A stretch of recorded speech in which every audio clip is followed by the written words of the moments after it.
Hello, hi, Abraham Gatika, and this is just my homework assignment. I'll just be going down different definitions and then giving sport related content with those said definitions, like real world examples, is what I mean. And then I believe I will be also going over the rate of force development. So, hope you guys like, and let's go. Right, so for the first definition, speed. Speed is basically the movement at which your entire body goes from one point to another as fast as possible, as efficiently as possible. So, a sport related example, I think of speed, I think of just running. So, a great sport example is a 100-meter sprint, right? I feel like I always mention 100-meter sprints. It's because I used to do track for a bit, so I have a soft spot for that. Anyway, 100-meter sprints. The sprinter is accelerating, being very explosive off the blocks, and he's just trying to reach that max speed of like velocity during a race to get hopefully first place. And the justification for that, the athlete's goal is to like cover a straight away distance in the shortest amount of time. He doesn't want to go at a very jogging pace or maybe a little faster like a stride or anything like that. He's has a purpose. So yes, making that'll definitely make speed like the primary factor in his sport. The next definition is change of direction. Change of direction, it's the ability to deaccelerate, it's the ability to stop and move in a new direction. Once again, kind of like the sprinter, it's as efficiently as possible. A sport related example, obviously the World Cup ended a while back, or recently is what I mean, and soccer I think um, is a great example for that, because a soccer player, when he's obviously not going to go in a straight line to dribble the ball or to pass it. He has to make constant cuts and explosive movements to trying to get around a defender that's trying to reach the ball, and kind of vice versa with defending the ball, where the ball is in front of you, a person's in front of you, and you have to quickly change, rotate your hips, explode, drive out, and all that jazz. So yeah, no, I feel like with that movement, it's definitely more pre-planned. You have an idea of where you want to go. Obviously, when you want to change a direction, that's you want to go the direction that you changed from. So it really just depends on the athlete's ability. I think physically as well. Some people maybe have problems opening their hips or getting low to get an efficient like triple extension to really uh, explode wherever they need to be. So obviously strength is an underlying thing, balance as well, just coordination. So it's really just lots of technique with change of direction, which I think doesn't really get um, as much light shine on that topic than it should get. But yes. Next thing is agility. Agility is very quick, very rapid change in body position. Um, I guess in a certain direction in response of a certain external force, like external stimulus in a sense. A sport related example for that is think of a basketball player. A basketball defender is reacting to an offensive player's, I don't know, dribbling or crossover, right? Say if the ball handler crossover, breaks right, he crossovers again, goes left, short little burst, trying to make a layup. That defender is quickly trying to be on his feet, be on his toes, to stay balanced, and to recognize his opponent's movement, right? Because the ball handler, he can go either direction. The defender does not know that, so he has to be very agile and quick on his feet, which we'll kind of get into, but really just the agile part is his change of direction. If the ball handler dribbles left, the ball handler is driven left, the defender is moving accordingly. And it's not like it's going to be slow like a walking pace. No, it's fast. The ball handler wants to get rid of this defender or make it as difficult for him to make the ball handler having a free shot, a better shot selection. So, but yes, definitely, I would say that would be a really good example for that. But yes, it's just going back to that defender, going back to being agile. The defender really has to do lots of strategizing and making sure that the opponent's movement, like I said, is recognized. He processes the information, right? It's not like he just goes a certain way because he just wants to go there. No, he's recognizing what the ball handler is doing. Maybe if he recognizes a pattern, he can shift or think of like a signature shot. I don't know how James Harden, James Harden, for example, in prime time James Harden, Fear the Beard, he would dribble, do a little jab step, he'd fade away, right? That distance makes it very hard for the defender to obviously block that shot. So the defender has to recognize like where he's at, the space on the court, everything, things like that really play a factor to agility.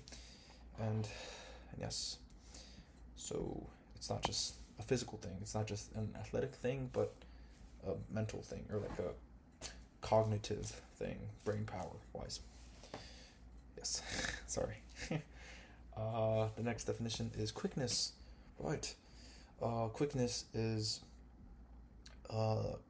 it kind of goes hand in hand with what's it called, agility, but quickness is being able to react and move in a short period of time, often involving like first few steps really shifty, right? Sport specific example, let's go back to basketball, or no, let's stick away from basketball. Let's go to baseball. Baseball is a really good example. A baseball player breaking from first base after the pitcher begins pitching, right? He hits a double, right? From the standing position, he has to quickly pace off into first base. If he gets first base, like I said, the ball's far, it's hitting the ground, he can go for a double, getting the second base. Being very quick and explosive really goes good for you in the long run, for this baseball player.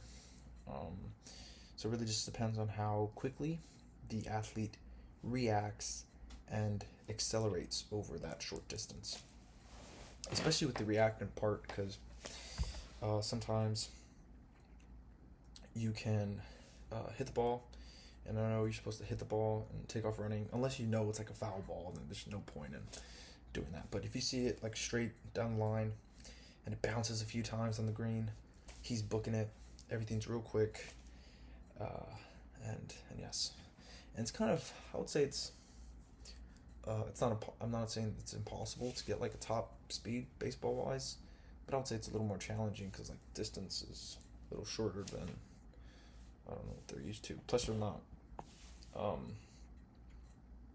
not like sprinters, you know what I mean? They packed on weight.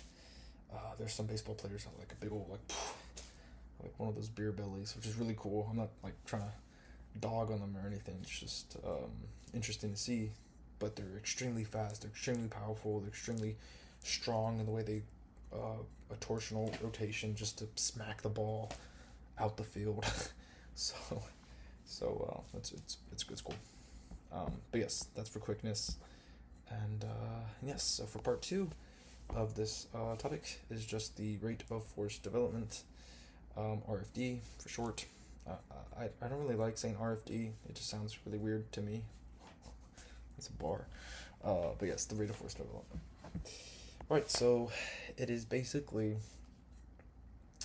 is the speed which an athlete can generate force, which kind of sounds, in a sense, like everything, in a sense, creates force, but we're really talking about how the measures of how quickly muscles produce force after the some sort of contraction begins, right?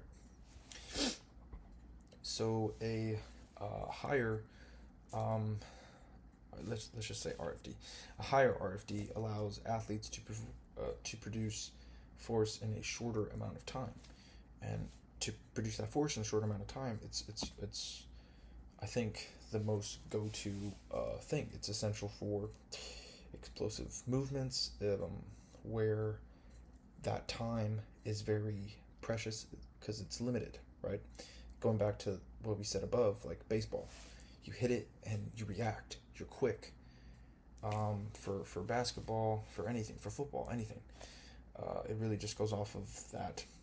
You want to have those short bursts repeatedly. But yes, for those explosive movements, for that improving, I don't know, acceleration. Think of jumping, sprinting, tackling, throwing, just anything with rapid change of directions to begin with. Think of dunking, right? Going back to basketball. Dunk the ball. You have to bam, bam, bam, speed up, a quick change of direction, dunk it like a windmill dunk or something like that. Something crazy, something obnoxious. But yes.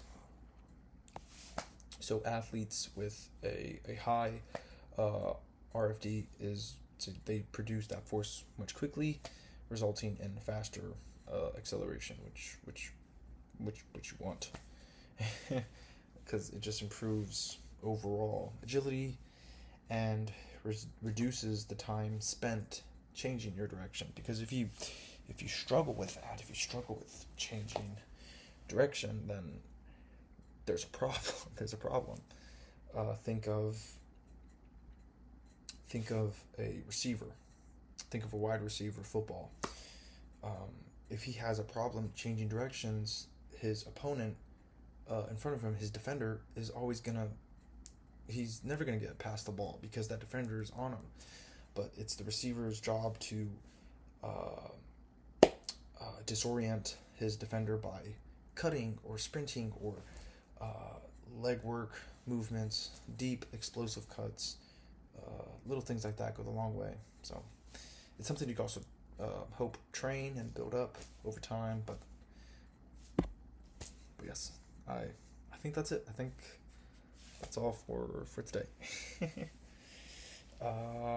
What else? Right. Look. Figure. Yes. Okay. Figure 19.1.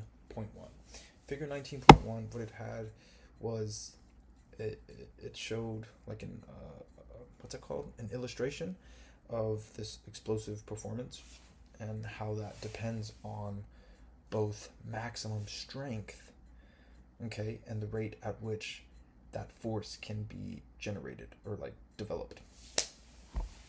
So maximum strength, think of like athletes do not always have enough time to reach their maximum force during their sport movements, right?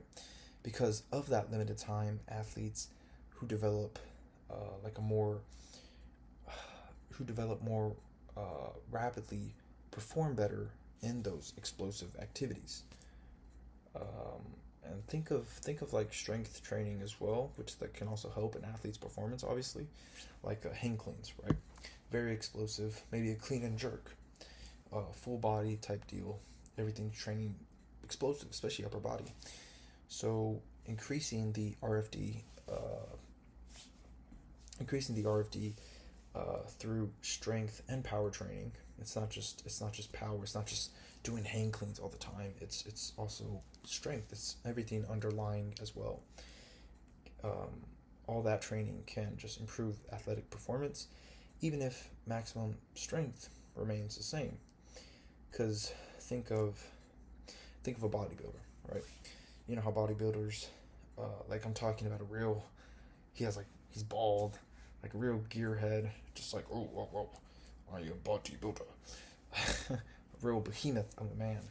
He is going to kind of struggle in a bit if he's not trained within these quick, speedy, athletic movements, because he's kind of foreign to it. So strength doesn't mean you're just going to automatically have those movements. No, it's something that you have to train. That's why athletes, they have this specific, goal specific workout, I guess, program wise. So it all kind of just depends, but still. Anyway, going back to the what is it? 19.1 illustration. It just emphasizes that training should target both maximum strength and rapid force production, or like to how much you can generate, to maximize power and sport performance. I think that's it. Okay, now I think I'm done. Anyway, yes, that's it. Okay, bye. Yeah, 16 minutes. Oh my gosh.